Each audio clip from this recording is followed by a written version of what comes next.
ओम नमो भगवते वासुदेवाय। जय श्री कृष्ण। नमस्कार दोस्तों, स्वागत है आप सभी का हमारे चैनल भक्ति ज्ञान 108 के में।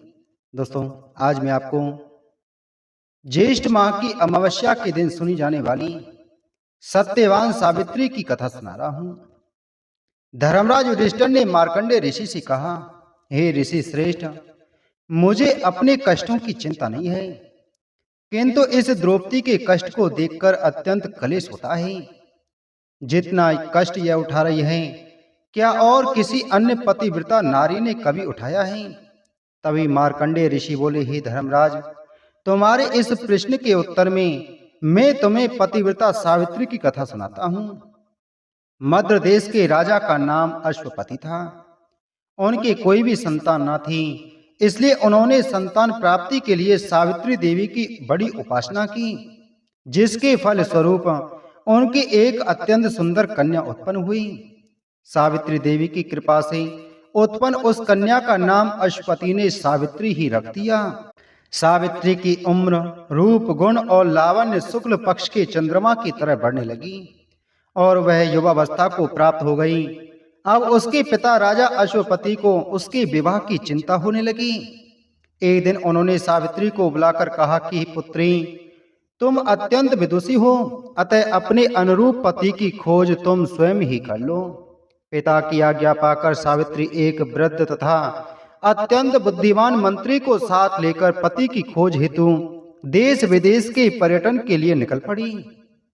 जब वह अपना पर्यटन कर वापस अपने घर लौटी तो उस समय सावित्री के पिता देवर्षि नारद के साथ भगवत चर्चा कर रहे थे।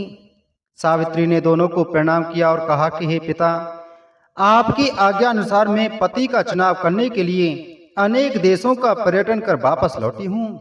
साल्व देश में धूमसेन नाम से विख्यात एक बड़े ही धर्मात्मा राजा थे, किंतु बाद में देववश वे अंधे हो गए। जब वे अंधे हुए उस समय उनके पुत्र की बाल्यावस्था थी। धूमसेन के अनुदत्व तथा उनके पुत्र के बाल्यपन का लाभ उठाकर उसके पड़ोसी राजा ने उसका राज्य छीन लिया।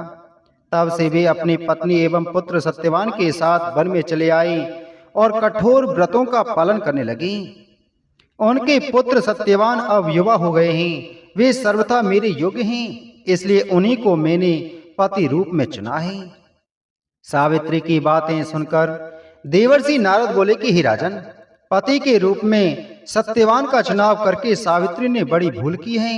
नारद जी के वचनों को सुनकर अश्वपति चिंतित होकर बोले, हे देवर्षि, सत्यवान में ऐसे कौन से अवगुण हैं जो आप ऐसा कह रहे हैं? इस पर नारद जी ने कहा कि राजन, सत्यवान तो वास्तव में सत्य का ही रूप है और समस्त गुणों का स्वामी है, किंतु वह अल्पायु है और उसकी आयु केवल 1 वर्ष ही शेष रह गई है। उसके बाद वह मृत्यु को प्राप्त हो जाएगा। देवर्षि की बातें सुनकर राजा अश्वपति ने सावित्री से कहा कि पुत्री, तुम नारद जी के वचनों को सत्य मानकर किसी दूसरे उत्तम गुणों वाले पुरुष को अपना पति के रूप में चुन लो। इस पर सावित्री बोली कि हे तात, भारतीय नारी अपने जीवन काल में केवल एक ही बार पति का वरण करती है। अब चाहे जो भी हो, मैं किसी दूसरे को अपने पति के रूप में स्वीकार नहीं कर सकती। सावित्री की दृढ़ता को देखकर देवर्षि नारद अत्यंत प्रसन्न हुए और उनकी सलाह के अनुसार राजा अश्वपति ने सावित्री का विवाह सत्यवान के साथ कर दिया।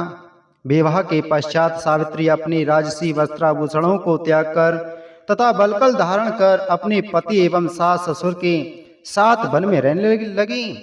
पति तथा सास ससुर की सेवा ही उसका धर्म बन गया, किंतु ज्यों-ज्यों समय व्यतीत होता जाता था, सावित्री के मन का भय बढ़ता जाता था। अंततः वह दिन भी आ गया जिस दिन सत्यवान की मृत्यु निश्चित थी। उस दिन सावित्री ने दृढ़ निश्चय कर लिया कि वह आज अपने पति को एक भी पल अकेला नहीं छोड़ेगी। जब सत्यवान लकड़ी काटने हेतु कंधे पर कुल्हाड़ी रखकर वन में जाने के लिए तैयार हुए तो सावित्री भी उनके साथ जाने के लिए तैयार हो गई। सत्यवान ने उसे बहुत समझाया कि वन का मार्ग अत्यंत दुर्गम है और वहां जाने में तुम्हें बहुत कष्ट होगा, किंतु सावित्री अपने निश्चय पर अड़िग रही और अपने सास ससुर से आज्ञा लेकर सत्यवान के साथ गहन वन में चली गई। लकड़ी काटने के लिए सत्यवान एक वृक्ष पर जा चढ़ी, किंतु थोड़ी ही देर में वे अस्वस्थ होकर वृक्ष से उतर आई। उनकी अस्वस्थता और पीड़ा को ध्यान में रखकर सावित्री ने उन्हें वहीं वृक्ष के नीचे उनके सिर को अपनी जंघा पर रखकर लेटा दिया गया। लेटने के बाद सत्यवान अचेत हो गए।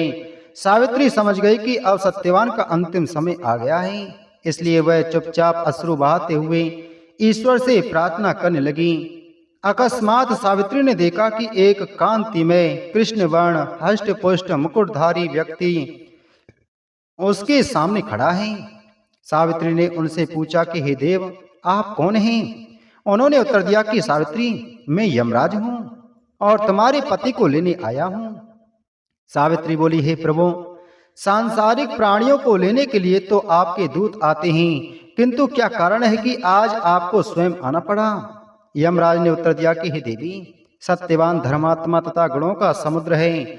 मेरे दूत उन्हें ले जाने के योग्य नहीं हैं, इसलिए मुझे स्वयं आना पड़ा है।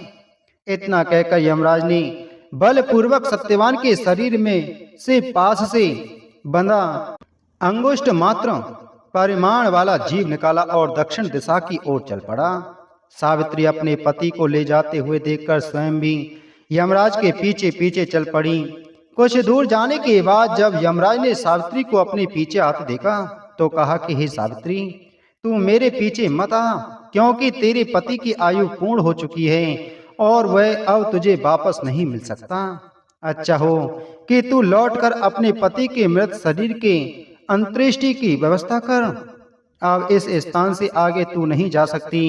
सावित्री बोली कि हे प्रभु, भारतीय नारी होने के नाते पति का अनुगमन ही तो मेरा धर्म है और मैं इस स्थान से आगे तो क्या आपके पीछे पीछे आपके लोक तक भी जा सकती हूँ, क्योंकि मेरे पति व्रत धर्म के बल से मेरी गति कहीं भी रुकने वाली नहीं है। यमराज बोले कि हे सावित्री, मैं तेरे पति व्रत धर्म से अत्यंत प्रसन्न हूँ, इसलिए तू सत्यवान के जीवन को छोड़कर जो चाहे वह वरदान मुझसे मांग ले।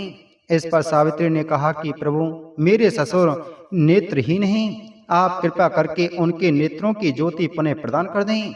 यमराज बोले कि ऐसा ही होगा, लेकिन अब तू वापस लौट जा। सावित्री ने कहा कि भगवान, जहाँ मेरे प्राण नाथ होंगे वहीं मेरा निश्चल आश्रम होगा। इसके सिवा मेरी एक बात और सुनिए। मुझे आज आप जैसे देवता के दर्शन हुए हैं और देव दर्शन तथा संत समागम कभी निष्फल नहीं जाते। इस पर यमराज ने कहा कि देवी, तुमने जो कहा है वह मुझे अत्यंत प्रिय लगा है, अतः तू फिर सत्यवान के जीवन को छोड़कर एक वर मांग ले। सावित्री बोली, हे देव, मेरे ससुर राजचूत होकर वनवासी जीवन व्यतीत कर रहे हैं, मुझे यह वर दें कि उनका राज्य उन्हें वापस मिल जाए। यमराज बोले, तथास्तु, अब तू लौट जा। सावित्री ने कहा कि हे प्रभु, सनातन धर्म के अनुसार मनुष्यों का धर्म है कि वह सब पर दया करें। सत्पुरुष तो अपने पास आए हुए शत्रुओं पर भी दया करते हैं। यमराज बोले कि हे कल्याणी, तू नीति में अत्यंत निपुण है और जैसे प्यासे मनुष्य को जल पीकर जो आनंद प्राप्त होता है, तू वैसा ही आनंद प्रदान करने वाले वचन कहती है। तेरी इस बात से प्रसन्न होकर मैं तुम्हें पुनः एक वर देना चाहता हूँ, किंतु तू सत्यवान का जीवन वर के रूप में नहीं मांग सकती। तब सावित्री ने कहा कि मेरे पिता राजा अश्वपति के कोई पुत्र नहीं है, अतः प्रभु कृपा करके उन्हें पुत्र प्रदान करें। यमराज बोले कि मैंने तुझे यह वर भी दिया, अब तू यहाँ से चली जा। सावित्री ने कहा कि हे यमदेव, मैं अपने पति को छोड़कर एक क्षण भी जीवित नहीं रह सकूंगी। आप तो संत हृदय हैं और सत्संग से सहृदयता में वृद्धि ही होती है, इसलिए संतों से सब प्रेम करते हैं। यमराज बोले कि कल्याणी, तेरे वचनों को सुनकर मैं तुझे सत्यवान के जीवन को छोड़कर एक और अंतिम वर देना चाहता हूँ, किंतु इस वर के पश्चात तुम्हें वापस जाना होगा। सावित्री ने कहा कि प्रभु, यदि आप मुझसे इतने ही प्रसन्न हैं तो मेरे ससुर दमत्सेन के कुल की वृद्धि करने के लिए मुझे 100 पुत्र प्रदान करने की कृपा करें। यमराज बोले कि ठीक है, यह वर भी मैंने तुझे दिया, अब तू यहाँ से चली जा। किंतु सावित्री यमराज के पीछे ही चलती रही। उसे अपने पीछे आता देख यमराज ने कहा कि सावित्री, तू मेरा कहना मानकर वापस चली जा और सत्यवान के मृत शरीर के अंतिम संस्कार की व्यवस्था कर। इस पर सावित्री बोली कि हे प्रभु, आपने अभी ही मुझे 100 पुत्रों का वरदान दिया है। यदि मेरे पति का अंतिम संस्कार हो गया तो मेरे पुत्र कैसे होंगे और मेरे ससुर के कुल की वृद्धि कैसे हो पाएगी। सावित्री के वचनों को सुनकर यमराज आश्चर्य में पड़ गए और अंत में उन्होंने कहा कि सावित्री, तो अत्यंत विदुषी और चतुर है। तूने अपने वचनों से मुझे चक्कर में डाल दिया है। तू पतिव्रता है, इसलिए जा, मैं सत्यवान को जीवन दान देता हूँ। इतना कहकर यमराज वहां से अंतर्ध्यान हो गए और सावित्री वापस सत्यवान के शरीर के पास लौट आई। सावित्री के निकट आते ही सत्यवान की चेतना लौट आई। इतनी कथा सुनाकर मार्कंडेय मुनि बोले, हे युधिष्ठिर, इस प्रकार उस पतिव्रता नारी ने अपने ससुर कुल के साथ ही साथ अपने पिता के कुल का भी उद्धार किया। इसी प्रकार यह पतिव्रता द्रौपदी भी आप सबका उद्धार करेंगी। इसलिए आप समस्त चिंताओं को भूलकर अच्छे दिन आने की प्रतीक्षा करें। बोलो सावित्री माता की जय। बोले यमदेव भगवान की जय।